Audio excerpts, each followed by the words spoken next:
Contohnya saya ambil gambar. Okay.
Itulah.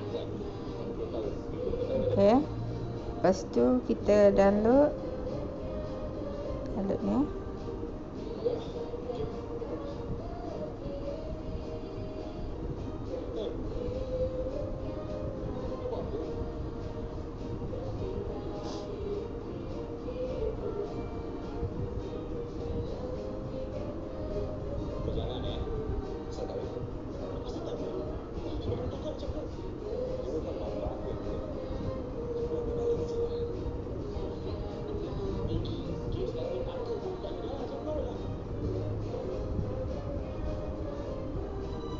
Okay, kita save kat background. Okay, tak kat sini.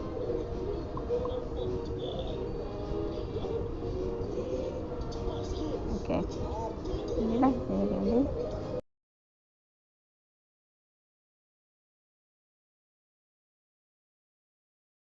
Dari kita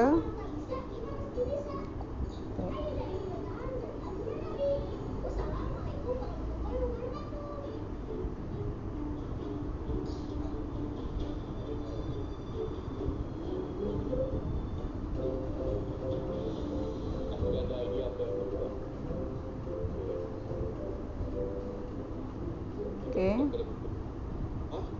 Kau Hollywood stylist, aku boleh guna orang. Cepat kamu. Kita minta kena guna dekat sampai Aneh. Semua kan tak sama macam tempat-tempat hostel tu semua.